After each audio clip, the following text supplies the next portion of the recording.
Hey guys, it's Tom Lamb here from Elite Experience.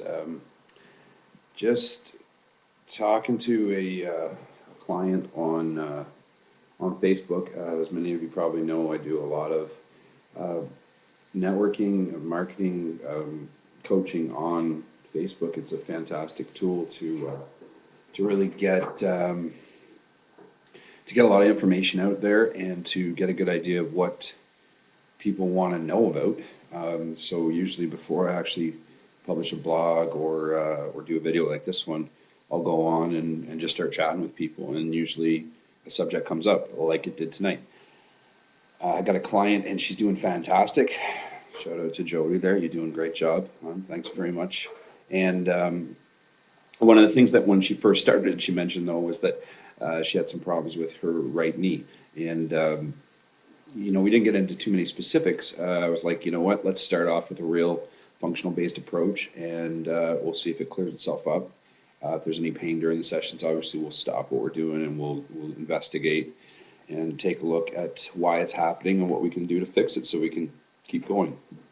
That's the Teo of training, really, is making sure that you get a great workout every time, regardless of the fitness of your client, because a lot of your clients are going to be coming in and they're not going to be they're not going to be Olympic athletes, and you're going to have to improve their fitness. That's what we do. So, anyways, after 6-7 weeks, I'm talking to her on Facebook, and she's like, things are going really good. When can I get back on my elliptical? And I'm like, never. And she's like, well, what do you mean? I'm like, just stay away from that elliptical. That's probably part of the reason why your knee was bugging you in the first place. She's like, well, I don't understand. And then my knee doesn't hurt me when I do the elliptical. It can't be the elliptical because I can do it for 45 minutes. I can do it for an hour. I don't feel it at all. And I'm like, of course you don't. I'm like, you know what? Interesting little story. When I was a kid, when I first learned how to ride my bike, I don't know how old it was, like, what? I don't know. When did you learn to ride a bike? When you're like 5, 6? Who knows? Anyways, started riding the bike, right? I had the training wheels on.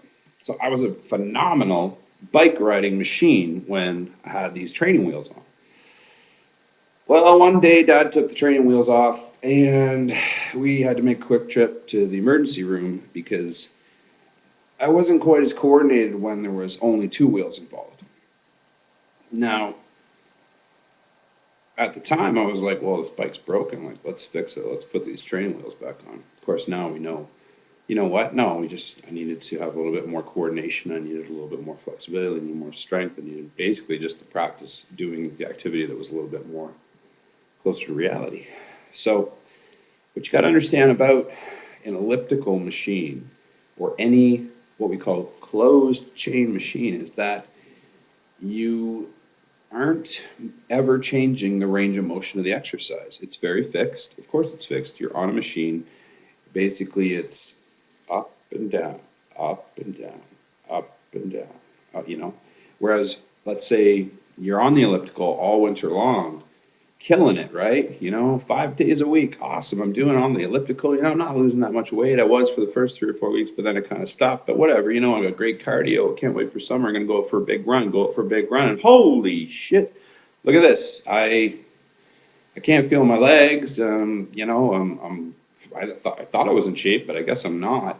What's happened is when you're doing a closed chain movement, the muscles in the front of your leg, the quadriceps, are very tonic. They're very postural. They're very good at contracting and holding you in the standing position all day long if they need to. Unfortunately, the hamstrings are very phasic. They're very explosive muscles. And when you're doing the closed chain movement, they get very atrophied. They get very weak.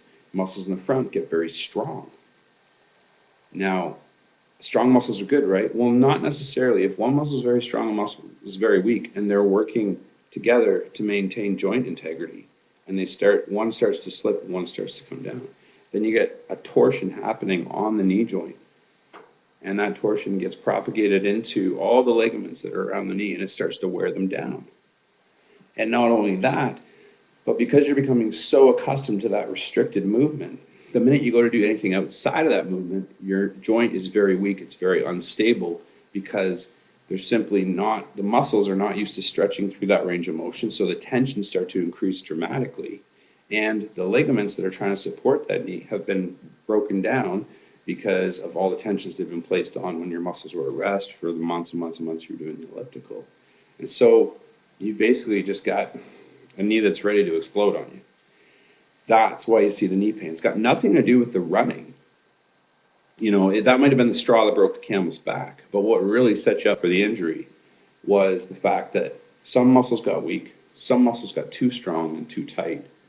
A lot of ligaments got very tired. And the other thing is that there was no coordination required to do that movement. And there's a lot of coordination required to do running. Okay?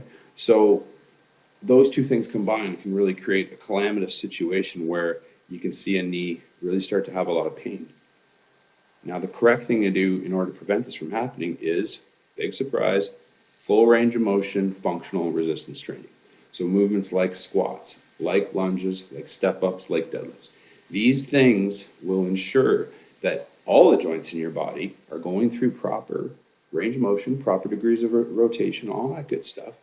All the tissues are getting oxygenated because they're being exposed, they're being stretched out to appropriate lengths, blood's flowing in, that's bringing in oxygen, that's bringing in fuel through all the muscles, not just a portion of them because of a restricted movement.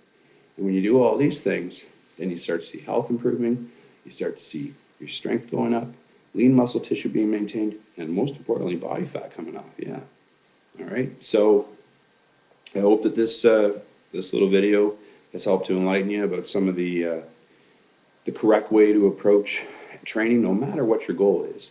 And I really hope it helps. And thanks for listening.